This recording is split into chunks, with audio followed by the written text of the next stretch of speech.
Hi friends, welcome back to my channel. Samosa ಅಂದರೆ ಎಲ್ಲರಿಗೂ ಇಷ್ಟ, ಆದರೆ ಮಾಡೋದು ಕಷ್ಟ ಅಂತಾರೆ. ಕಷ್ಟ ಏನೂ ಅಲ್ಲ, ತುಂಬಾ ರುಚಿಯಾಗಿರುತ್ತೆ. ನೋಡಿ ಯಾವ ರೀತಿ ಇದೆ. ಸೊ ತುಂಬಾ ಈಸಿಯಾಗಿ ಮನೇಲಿ ನೀವು ಈ ಥರ ಮಾಡಿ ತಿನ್ಬೋದು. ಏನಂದರೆ ಹೊರಗಡೆ ನಾವು ಯಾಕೆ ತಿನ್ನಬಾರ್ದು ಅಂತ ಹೇಳೋದಂದರೆ, ಒಂದೇ ಎಣ್ಣೆನ ಅಂದರೆ ಪದೇ ಪದೇ ಫ್ರೈ ಮಾಡ್ತಾನೆ ಇರ್ತಾರೆ. ಹಾಗಾಗಿ ಆರೋಗ್ಯ ಅಷ್ಟೊಂದು ಒಳ್ಳೆಯದಲ್ಲ. ಸೊ ಹಾಗಾಗಿ ಸಮೋಸ ಏನಾದರೂ ನಿಮ್ಗೆ ತಿನ್ನಬೇಕು ಅಂತ ಅನಿಸಿದರೆ ನಾನು ತೋರಿಸಿದ ರೀತಿಯಲ್ಲಿ ಒಮ್ಮೆ ಮಾಡಿ, ರಿಯಲಿ ನೀವು ಹೊರಗಡೆ ತಿನ್ನೋದನ್ನೇ ಮರೆತುಬಿಟ್ಟು ನೀವು ಮನೆಯಲ್ಲಿ ಮಾಡಿ ತಿಂತೀರಾ. ನೋಡಿ ಎಷ್ಟು ರುಚಿಯಾಗಿತ್ತು ಅಂದರೆ, ರಿಯಲಿ ನೀವು ಇದನ್ನು ಮಾಡಿ ತಿನ್ನಿ, ಖಂಡಿತವಾಗೂ ನಿಮಗೂ ಕೂಡ ತುಂಬ ಇಷ್ಟ ಆಗುತ್ತೆ ಅಂತ ಹೇಳ್ತಾ ಬನ್ನಿ ಯಾವ ರೀತಿ ಮಾಡೋದು ಅಂತ ನೋಡೋಣ. ಇಲ್ಲಿ 2 ಕಪ್ಪಷ್ಟು ಮೈದಾ ಹಿಟ್ಟನ್ನು ತೊಗೊಂಡಿದ್ದೀನಿ. ಇಲ್ಲಿ ನೀವು ಗೋಧಿ ಹಿಟ್ಟು ಕೂಡ ನೀವು ಯೂಸ್ ಮಾಡ್ಬೋದು. ನಾನು ಲಾಸ್ಟ್ ಟೈಮ್ ಒಂದ್ಸಲ ಮಾಡಿದ್ದೆ ಗೋಧಿ ಹಿಟ್ಟಿನಿಂದ. ಇವತ್ತು ಸ್ಟ್ರೀಟ್ ಸ್ಟೈಲಲ್ಲಿ ಅಂದರೆ ನೀವು ಹೊರಗಡೆ ಎಲ್ಲ ತಿಂತಿರ್ತೀರಲ್ಲ, ಅದೇ ರೀತಿಯಾಗಿ ಮನೆಯಲ್ಲೇ ಮಾಡೋಣ ಅಂತ ಇವತ್ತು ನಾನು ಮೈದಾ ಹಿಟ್ಟನ್ನು ಯೂಸ್ ಮಾಡ್ತಾ ಇದ್ದೀನಿ.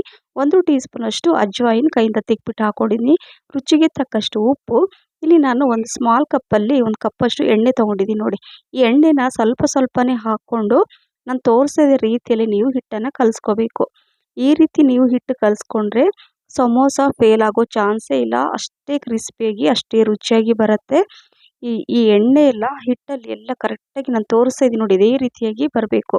ಈ ಥರ ಹಿಟ್ಟು ನೀವು ಕಟ್ಟಿದರೆ ಅಂದರೆ ಪ್ರೆಸ್ ಮಾಡಿದರೆ ಈ ಥರ ವೆಟ್ಟಿರಬೇಕು. ಈ ಥರ ತೋರಿಸ್ತಾ ಇದ್ದೀನಿ ನೋಡಿ, ಇದೇ ರೀತಿಯಾಗಿ ಕಲಿಸ್ಕೊಳ್ಳಿ. ಈಗ ಎಲ್ಲ ಚೆನ್ನಾಗಿ ಕಲಸಿದ ಮೇಲೆ ಎಣ್ಣೆ ಹಾಕಿ ಸ್ವಲ್ಪ ಸ್ವಲ್ಪನೇ ನೀರು ಹಾಕಿಬಿಟ್ಟು ಇದನ್ನು ಕಲಿಸ್ಕೋಬೇಕು. ಹಿಟ್ಟು ಸ್ವಲ್ಪ ಗಟ್ಟಿಯಾಗಿ ಕಲಿಸ್ಕೋಬೇಕು, ಯಾಕಂದರೆ ಕ್ರಿಸ್ಪಿಯಾಗಿ ಬರಬೇಕು ಅಂತ. ನೋಡಿ ನಾನು ಸ್ಮಾಲ್ ಕಪ್ಪಲ್ಲಿ ನಾನು ಎಣ್ಣೆ ತೊಗೊಂಡಿದ್ದಲ್ಲ, ಇನ್ನೊಂದು ಟೀ ಸ್ಪೂನಷ್ಟು ಇದೆ. ಲಾಸ್ಟಲ್ಲಿ ಸ್ವಲ್ಪ ಎಣ್ಣೆ ಹಾಕಿಬಿಟ್ಟು ಒಂದು ಸ್ವಲ್ಪ ಎಣ್ಣೆ ಅದ್ರ ಮೇಲೆ ಹಚ್ಬಿಟ್ಟು ಇದನ್ನು ನಾನು ರೆಸ್ಟ್ ಮಾಡಲಿಕ್ಕೆ ಇಡ್ತೀನಿ. ಮೇನ್ ಅಂದರೆ ಸಮೋಸಾಗೆ ನಾವು ಮೇಲೆ ಏನಂದರೆ ಈ ಹಿಟ್ಟಿದೆ ಅಲ್ವಾ, ಇದು ಪರ್ಫೆಕ್ಟಾಗಿ ಬರಬೇಕು, ಕ್ರಿಸ್ಪಿಯಾಗೂ ಇರಬೇಕು, ರುಚಿಯಾಗೂ ಇರಬೇಕು.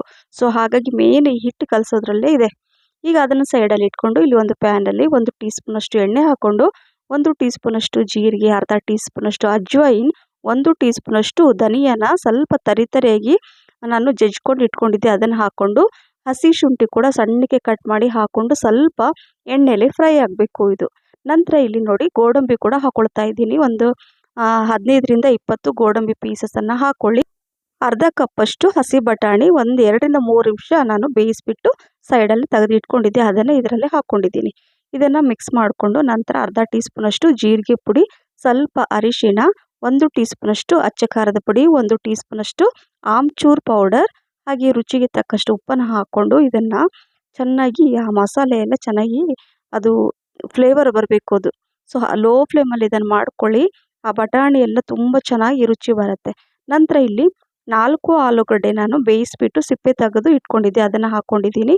ಹಾಗೆ ಸ್ವಲ್ಪ ಕೊತ್ತಂಬರಿ ಸೊಪ್ಪು ಕೂಡ ಹಾಕ್ಕೊಂಡು ಇದನ್ನು ಚೆನ್ನಾಗಿ ಮ್ಯಾಶ್ ಮಾಡ್ಕೊಳ್ಳಿ. ಸೊ ನೋಡ್ತಾ ಇದ್ರಲ್ಲ, ಇದೇ ರೀತಿಯಾಗಿರಬೇಕು. ಸುಮ್ಮನೆ ನೀವು ಹಾಕಿಬಿಟ್ಟು ಮಿಕ್ಸ್ ಮಾಡಿಕೊಂಡು ನೀವು ಸಮೋಸ ಮಾಡಿಕೊಂಡ್ರೆ ಅಷ್ಟು ರುಚಿಯಾಗಿ ಬರಲ್ಲ. ಅದು ಚೆನ್ನಾಗಿ ನಾನು ತೋರಿಸ್ತಾ ಇದ್ದೀನಿ ನೋಡಿ, ಅದೇ ರೀತಿಯಾಗಿ ಕರೆಕ್ಟಾಗಿ ಅದನ್ನು ಕುಕ್ ಮಾಡಬೇಕು, ಫ್ರೈ ಮಾಡಬೇಕು. ನೀವು ಫ್ರೈ ಮಾಡ್ತಾನೆ ಅದ್ರ ಫ್ಲೇವರ್ ತುಂಬ ಚೆನ್ನಾಗಿ ಬರುತ್ತೆ. ನೋಡಿ ಈ ರೀತಿಯಾಗಿ ಹೊಗೆ ಬರಬೇಕದು ಮಸಾಲೆ ಎಲ್ಲ ನೋಡಿ ಈ ರೀತಿಯಾಗಿ ಇರಬೇಕು. ಸೊ ಇದು ಬೇಗ ಹಾಳಾಗಲ್ಲ, ರುಚಿ ಕೂಡ ತುಂಬ ಚೆನ್ನಾಗಿರುತ್ತೆ. ಸೊ ಹಾಗಾಗಿ ಫ್ರೆಂಡ್ಸ್, ನಾನು ಯಾವ ರೀತಿ ತೋರಿಸಿರೋ ಅದೇ ರೀತಿಯಾಗಿ ಮಾಡ್ಕೊಳ್ಳಿ, ಪರ್ಫೆಕ್ಟಾಗಿ ಬರುತ್ತೆ. ಈಗ ಅದನ್ನು ಸೈಡಲ್ಲಿ ಇಟ್ಕೊಂಡು ಇಲ್ಲಿ ಒಂದು ಪ್ಯಾನಲ್ಲಿ ನಾನು ಎಣ್ಣೆ ಬಿಸಿ ಮಾಡಲಿಕ್ಕೆ ಇಟ್ಟಿದ್ದೀನಿ. ಈಗ ಅದನ್ನು ಎಣ್ಣೆ ಸಿಮ್ಮಲ್ಲೇ ಇಟ್ಕೊಂಡ್ಬಿಟ್ಟು ಈಗ ಸಮೋಸ ಕೂಡ ನಾನು ಮಾಡ್ಕೊಳ್ತೀನಿ. ಈಗ ಹಿಟ್ಟು ಕೂಡ ನಾನು ಕಲಸಿಟ್ಟಿದ್ನಲ್ವ, ಕರೆಕ್ಟಾಗಿ ಅದು ಸ್ವಲ್ಪ ರೆಸ್ಟಲ್ಲಿ ಇರುತ್ತೆ, ತುಂಬ ಚೆನ್ನಾಗಿ ಬರುತ್ತೆ. ಈಗ ಇಲ್ಲಿ ನಾನು ಒಣ ಹಿಟ್ಟನ್ನು ಹಾಕ್ಕೊಳ್ತಾ ಇಲ್ಲ, ಸ್ವಲ್ಪ ಎಣ್ಣೆ ಹಚ್ಕೊಂಡ್ಬಿಟ್ಟು ಈ ರೀತಿಯಾಗಿ ಉದ್ಕೋಬೇಕು. ಸೊ ಉದ್ಕೊಂಡು ಒಂದು ಚಾಕುವಿನಿಂದ ಈ ಥರ ಮಧ್ಯಕ್ಕೆ ಕಟ್ ಮಾಡಿಕೊಂಡು ನಾನು ತೋರಿಸ್ತಾ ಇದ್ದೀನಿ ನೋಡಿ, ಯಾವ ರೀತಿ ಸಮೋಸ ಶೇಪ್ ಕೊಡಬೇಕು ಅಂತ ನೀವು ನೋಡ್ತಾ ಇರ್ಬೋದು. ಸೊ ಇದೇ ರೀತಿಯಾಗಿ ಮಾಡಿಕೊಳ್ಳಿ. ಈಗ ಈ ಥರ ಮಾಡಿಕೊಂಡು ಇದರಲ್ಲಿ ಎಷ್ಟು ಬರುತ್ತೋ ಅಷ್ಟು ಆ ಫಿಲ್ಲಿಂಗ್ ಸಮೋಸಾಗೆ ನಾವು ರೆಡಿ ಇದು ಇಟ್ಟಿದ್ದೀವಲ್ವ, ಸೊ ಆಲೂ ಫಿಲ್ಲಿಂಗನ್ನು ಅದರಲ್ಲಿ ಹಾಕ್ಕೋಬೇಕು.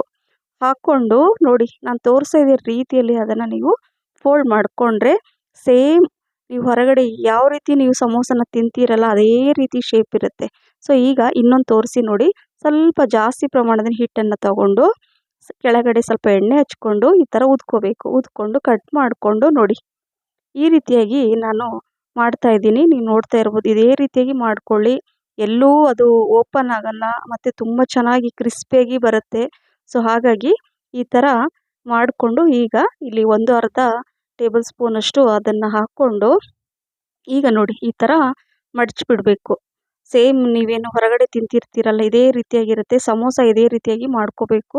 ನೋಡಿ ಈ ರೀತಿಯಾಗಿ ಅದನ್ನು ಪ್ರೆಸ್ ಮಾಡಿ ಅದನ್ನು ಫಿಲ್ ಮಾಡಿ ಕವರ್ ಮಾಡಬೇಕು. ನೋಡ್ತಾ ಇದ್ದೀರಲ್ಲ, ಸೊ ಪರ್ಫೆಕ್ಟಾಗಿ ಈ ಸಮೋಸ ಈ ಥರ ಬರಬೇಕು. ಈ ಥರ ಇಟ್ಟರೆ ಅದು ಕೂತ್ಕೋಬೇಕು. ಸೊ ಬೀಳಬಾರ್ದು ಕೆಳಗೆ, ಅಂದರೆ ಇಟ್ಟಾಗ ಆವಾಗ ಈ ಸಮೋಸ ಪರ್ಫೆಕ್ಟಾಗಿ ನಾವು ಮಾಡಿದ್ದೀವಿ ಅಂತ ಅರ್ಥ. ಸೊ ನೋಡಿ ಫ್ರೆಂಡ್ಸ್, ನಾನು ಇದೇ ರೀತಿಯಾಗಿ ಮಾಡಿ ನಾನು ಇಟ್ಕೊಂಡಿದ್ದೀನಿ. ಈಗ ಅಷ್ಟರಲ್ಲಿ ನಾನು ಎಣ್ಣೆ ಸಿಮ್ಮಲ್ಲಿ ಇಟ್ಟಿದ್ದೆ ಅಲ್ವಾ, ಸೊ ಅದು ಕೂಡ ಬಿಸಿಯಾಗಿರುತ್ತೆ. ಈ ರೀತಿ ಮಾಡಿ ಇಟ್ಕೊಂಬಿಡಿ. ಯಾರಿಗೆ ಬೇಕು ತಿನ್ನಲಿಕ್ಕೆ ಅವರಿಗೆ ನೀವು ಬಿಸಿ ಬಿಸಿ ಮಾಡಿ ಕೊಟ್ಬಿಟ್ರೆ ರಿಯಲಿ ಆಹಾ, ಯಾರು ನಂಬೋದೇ ಇಲ್ಲ ಮನೆಯಲ್ಲಿ ನಾವು ಈ ರೀತಿಯಾಗಿ ಸಮೋಸ ಮಾಡಿ ಕೊಟ್ಟಿದ್ದೀವಿ ಅಂತ. ಈಗ ಎಣ್ಣೆ ಬಿಸಿ ಆದಮೇಲೆ ಸ್ವಲ್ಪ ಲೋ ಮೀಡಿಯಮ್ ಫ್ಲೇಮಲ್ಲಿ ಇಟ್ಕೊಳ್ಳಿ. ಹೈ ಫ್ಲೇಮಲ್ಲಿ ಇಟ್ಕೊಂಡು ಫ್ರೈ ಮಾಡ್ಕೋಬೇಡಿ. ಸೊ ನೋಡಿ ಈ ಕಲರ್ ಬರಬೇಕು. ಹೊರಗಡೆಯಿಂದ ಕ್ರಿಸ್ಪಿ, ಒಳಗಡೆ ಅಷ್ಟೇ ರುಚಿಯಾಗಿರುತ್ತೆ. ಸೊ ನೋಡಿ ಇದೇ ರೀತಿಯಾಗಿ ನಾನು ಎಲ್ಲ ಸಮೋಸನ ಫ್ರೈ ಮಾಡಿ ಇಟ್ಕೊಳ್ತಾ ಇದ್ದೀನಿ. ಲೋ ಮೀಡಿಯಮ್ ಫ್ಲೇಮಲ್ಲಿ ಇಟ್ಕೊಂಡು ಹೇಳಿದ್ನಲ್ಲ ಅದೇ ರೀತಿಯಾಗಿ ಫ್ರೈ ಮಾಡ್ಕೋಬೇಕು. ಇದನ್ನು ಮಾಡುವಾಗ ಸ್ವಲ್ಪ ಪೇಷನ್ಸ್ ಇಟ್ಕೊಬೇಕು. ಸುಮ್ಮನೆ ಹೈ ಫ್ಲೇಮಲ್ಲಿ ಇಟ್ಕೊಂಡು ಹೆಂಗೆ ಬೇಕಾದಂಗೆಲ್ಲ ಫ್ರೈ ಮಾಡ್ಕೊಳಕ್ಕೆ ಹೋಗಬೇಡಿ. ಈಗ ಒಂದು ತೋರಿಸ್ತೀನಿ ನೋಡಿ ಯಾವ ಥರ ಬಂದಿದೆ ಅಂತ, ನೋಡಿ ಅಲ್ವಾ. ಸೊ ಹಾಗಾಗಿ ಇದೇ ರೀತಿಯಾಗಿ ಬರಬೇಕು ಸಮೋಸ. ಸೊ ನೋಡಿ ಎಷ್ಟು ಚೆನ್ನಾಗಿ ಬಂದಿದೆ. ಸೊ ನನಗಂತೂ ತುಂಬಾ ಖುಷಿ ಆಯಿತು ಫ್ರೆಂಡ್ಸ್. ನಾನು ಖುಷಿಯಿಂದ ನಾವು ಅಡುಗೆ ಮಾಡಿದರೆ ಮನೇಲಿ ಇರೋರು ಕೂಡ ತುಂಬ ಆರೋಗ್ಯವಾಗಿ ಇರ್ತಾರೆ, ಅವ್ರಿಗೂ ಕೂಡ ಖುಷಿ ಆಗುತ್ತೆ ಅಲ್ವಾ. ಸೊ ನೋಡಿ ಗ್ರೀನ್ ಚಟ್ನಿ ಮಾಡಿದ್ದೆ, ಹಾಗೆ ಕೆಂಪು ಚಟ್ನಿ ಅಂದರೆ ಈ ಸ್ವೀಟ್ ಚಟ್ನಿ ಕೂಡ ನಾನು ಮಾಡಿಟ್ಕೊಂಡಿದ್ದೆ. ಅದನ್ನು ನೋಡಿ ಈ ಸಮೋಸ ಜೊತೆ ಪರ್ಫೆಕ್ಟ್ ಅಂತ ಹೇಳ್ತಾ ಇದ್ದೀನಿ ಅಲ್ವಾ. ಸೊ ಹಾಗಾಗಿ ಈ ರೆಸಿಪಿ ನಿಮಗೆ ಇಷ್ಟ ಆಗಿದೆ ಅಂತ ಅಂದ್ಕೊಂಡಿದ್ದೀನಿ ಫ್ರೆಂಡ್ಸ್. ಇಷ್ಟ ಆಗಿದ್ದರೆ ಲೈಕ್, ಶೇರ್, ಕಾಮೆಂಟ್ಸ್ ಮತ್ತು ಸಬ್ಸ್ಕ್ರೈಬ್ ಮಾಡಿ. ನಿಮ್ಮ ಫ್ರೆಂಡ್ಸ್ ಮತ್ತು ಫ್ಯಾಮಿಲಿ ಕೂಡ ಶೇರ್ ಮಾಡಿ. ಹಾಗೆ ನನ್ನ ಫೇಸ್ಬುಕ್ ಪೇಜ್ ಫಾಲೋ ಮಾಡೋದನ್ನು ಕೂಡ ಮರಿಬೇಡಿ. ನೋಡಿ ಈ ಗ್ರೀನ್ ಚಟ್ನಿ ಗ್ರೀನ್ ಚಟ್ನಿ ಅಂದರೆ ಏನಿದು, ಪುದೀನ, ಕೊತ್ತಂಬರಿ, ಹಸಿಮೆಣಸಿನ್ಕಾಯಿ, ಶುಂಠಿ, ಬೆಳ್ಳುಳ್ಳಿ ಹಾಕಿ ನಾನು ಚಟ್ನಿ ಮಾಡಿ ಇಟ್ಕೊಂಡಿದ್ದೆ.